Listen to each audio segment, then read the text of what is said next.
The muscular system starts taking shape when the embryo is just a flat little pancake made up of two layers: the epiblast on the dorsal or backside, and the hypoblast on the ventral or front side. A line called the primitive streak appears on the epiblast back of this two-layered creature. Cells migrate along the primitive streak during gastrulation, giving rise to a now three-layered embryo pancake, with each layer containing germ cells that form organs and tissues of the body. The ventral or bottom germ layer is called the endoderm. The dorsal or top germ layer is called the ectoderm, and the layer in between these two is called the mesoderm. Collectively, these germ cells give rise to all of the organs and tissues of the body.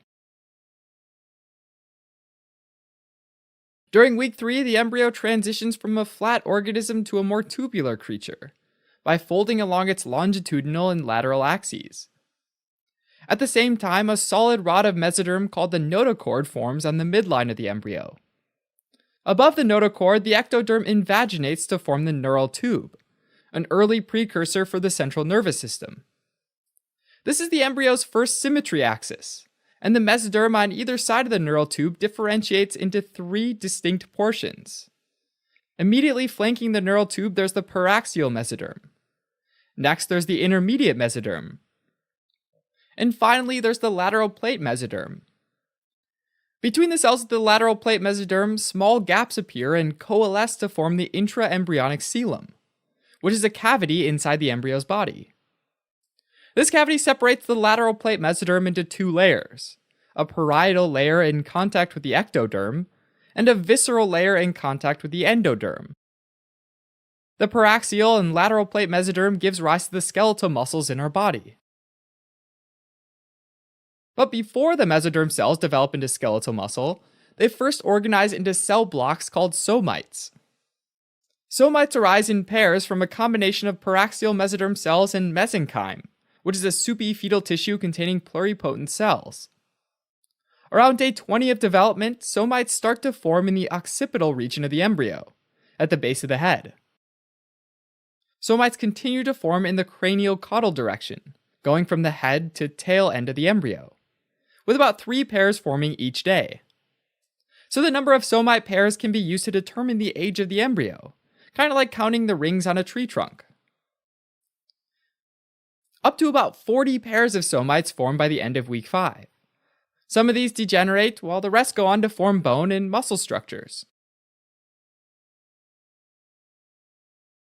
Alright, zooming back into the somites, they split and cells from the ventral portion form the sclerotome, which gives rise to the vertebrae and the ribs. Cells from the dorsomedial lip of the somite mix with some cells from the ventral lateral lip in the somite and form a new mixed tissue called the dermomyotome. Cells of the dermomyotome further differentiate into dermatome and myotome cells, which turn into the dermis layer of the skin and into muscles, respectively. Now, fast forwarding a tiny bit, the muscles of the myotome start to develop. And one way to categorize the muscles is according to their innervation. Each myotome develops along with a spinal nerve that emerges from the spinal cord and branches off into a ventral and a dorsal division. This divides the myotome into 2 muscle-forming regions. The first is the epimere, which gives rise to the muscles of the back, and is innervated by the dorsal rami, or back branch of the spinal nerves. The second is the hypomere, which gives rise to the muscles of the limbs and body wall, and is innervated by the ventral rami, or front branch of the corresponding spinal nerve. Now, another way to categorize muscles is according to their origin. So if we rewind again, lateral to the somite, there's an area called the lateral somitic frontier that separates the somites from the parietal mesoderm flanking them. Kind of like a border between 2 countries, this line splits embryonic mesoderm into 2 distinct territories, the primaxial domain and the abaxial domain. The primaxial domain originates from somites around the neural tube, so it's mainly composed of paraxial mesoderm.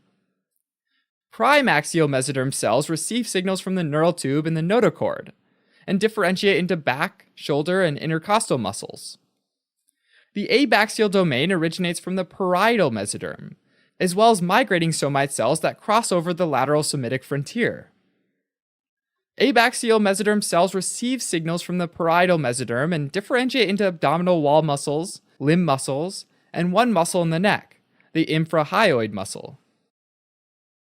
Finally, the last little guy we didn't mention here is the syndotome, which arises between the sclerotome and the myotome. And the syndotome gives rise to the tendons, which are flexible collagen cords that attach skeletal muscles to bone.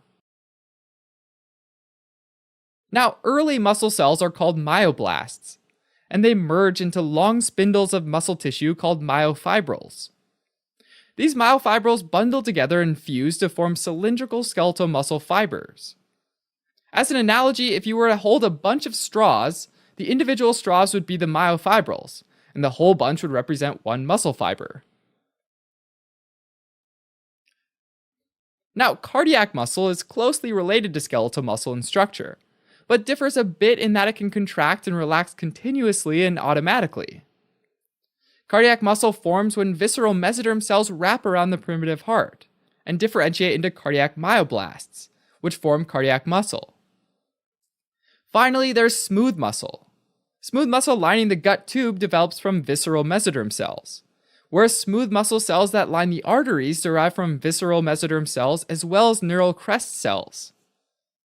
Some smooth muscle cells, like the ciliary muscles that allow the pupils to expand and contract, and the smooth muscles of the mammary and sweat glands, derive from the ectoderm. To remember these ectoderm exceptions, think about a woman named Victoria. Victoria is sweating, for sweat glands, with her pupils dilated, for pupillary muscles, as she charges into the battlefield with a giant breastplate, for mammary glands. Alright, as a quick recap. During development, mesoderm cells differentiate into the majority of the body's muscular tissues, forming the skeletal and cardiac muscle, and most of the smooth muscle. The only muscles that don't arise from the mesoderm are the smooth muscles of the pupils and the sweat and mammary glands, which instead arise from ectoderm.